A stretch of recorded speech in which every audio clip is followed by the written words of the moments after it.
Hey guys, welcome back to Fireside Chat. There are some moments in a relationship that just don't make sense.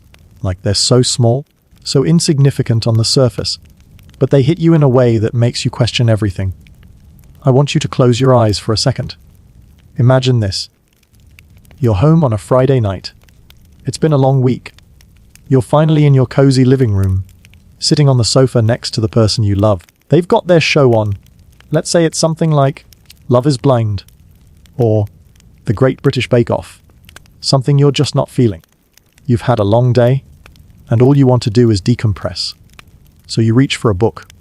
Maybe it's a dog-eared paperback you've been meaning to finish, or a new thriller on your Kindle. You're in the same room, sharing the same space. The air is quiet except for the low murmur of the TV. You feel a sense of peace. You're together, but you're also in your own worlds. Then you feel it. A subtle shift in the energy. A tension that wasn't there a moment ago. A sigh. A side eye. And the question that hangs in the air, heavy and loaded. A question that makes you feel like you've committed a cardinal sin. Am I boring you? What do you do? Because that's the question I found myself asking every other night. A question that had me scratching my head, trying to make sense of a situation that seemed, to me, so straightforward. My girlfriend, Emily, and we were great. We clicked. We were one of those couples that friends would look at and say, "Man, you guys just get it." We laughed at the same stupid memes. We'd spend hours talking about nothing, and we had this easy rhythm to our life together. But there was this one thing. This weird, nagging issue that felt like a pebble in my shoe. Small but annoying enough to mess up my entire stride. It always happened on the couch. We'd get home from work. She'd change into her sweats. I'd throw on my comfiest hoodie. She'd fire up Netflix. Maybe scroll through TikTok for a bit and find something to watch. Usually some reality show where people either fell in love in pods or built tiny houses. I wasn't really a fan, but I'd sit next to her anyway. I liked being in her presence. It was comfortable. It was home. I'd just sit there for a bit, maybe half, watching the show while scrolling my phone. But after a while, I'd get restless.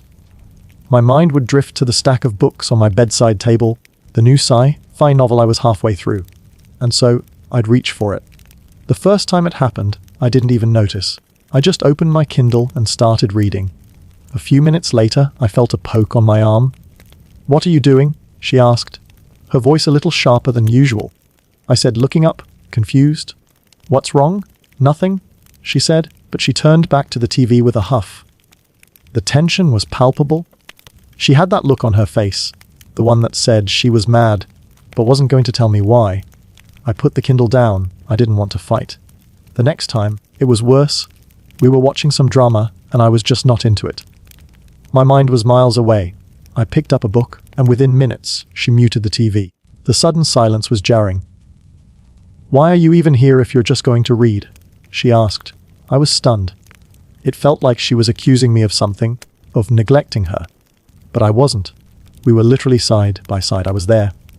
My body was on the couch, my mind was in the room, even if it was also 1,000 light years away in a fictional world. "What do you mean?"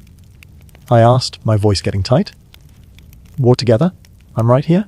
"No, you're not," she said, her voice dropping. "You're in your own world. It feels like I'm just watching TV alone." That's when it hit me. We were speaking two different languages.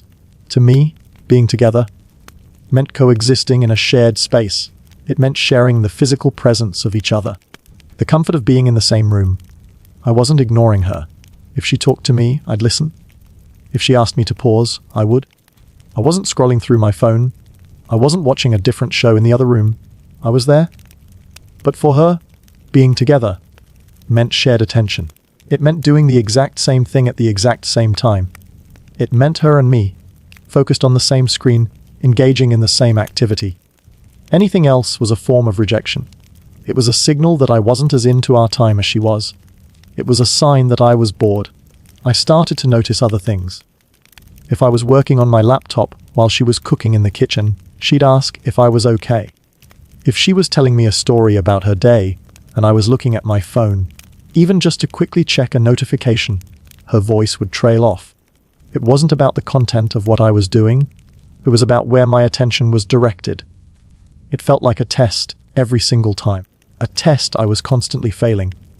And it led to this silent resentment building up between us. I'd feel like a jerk for wanting to read. And she'd feel hurt because she thought I didn't want to be with her. I decided to bring it up again, this time when we weren't in the middle of a tense moment. We were out for a walk one Saturday morning. The air was crisp and we were holding hands. "Hey, can we talk about something?" I asked. "Sure. What's up?" she said. I took a deep breath.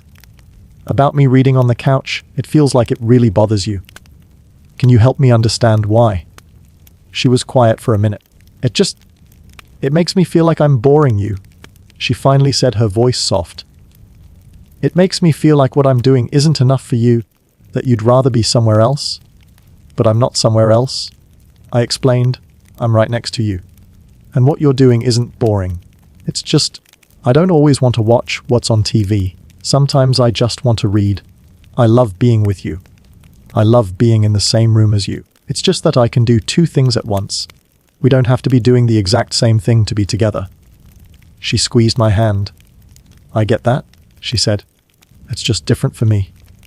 When I'm with someone, I want us to be doing something together, even if it's just watching a movie. When you pick up a book, it feels like a wall goes up between us." And that was the truth. It wasn't about me ignoring her. It was about her need for a different kind of connection, a different kind of togetherness. Her love language wasn't about a shared space. It was about shared attention. Mine was the opposite. I felt connected just by being there. The problem wasn't a lack of love, but a fundamental difference in how we defined and experienced quality time. It felt so stupid, so small, but it was a crack in the foundation of our relationship that we were both tiptoeing around. We talked about it for a long time that day. We agreed to compromise. Sometimes I'd put my book away and give her my full attention, and other times she'd let me read. The TV would be on, but she'd know my presence was still there, even if my eyes weren't glued to the screen. It's not perfect. Sometimes I still reach for the book, and she'll let out a little sigh. But now, instead of tension, there's an unspoken understanding. We know it's not a jab at each other, but just a different way of being, and maybe that's the point. Every relationship has these tiny, seemingly insignificant moments that can either break you or make you stronger. They force you to talk, to understand, and to find a middle ground. It's about peeling back the layers and understanding the why behind someone's seemingly strange behavior. It's about realizing that what's normal to you might be a huge deal to someone else. So I have to ask you, have you ever been in a situation like this? Have you ever felt that silent judgment for something as simple as wanting to read a book? Or maybe you're the one who gets annoyed when your partner isn't giving you their full attention. Maybe you see a bit of yourself in Emily. What do you think is going on here? Is it a control thing? Is it an attention thing? Or is it something else entirely? A difference in love languages, in the very fabric of how we connect with the people we love. Drop your thoughts in the comments below. I'm really curious to hear what you guys have to say. And hey, thanks for listening. I'll catch you next time.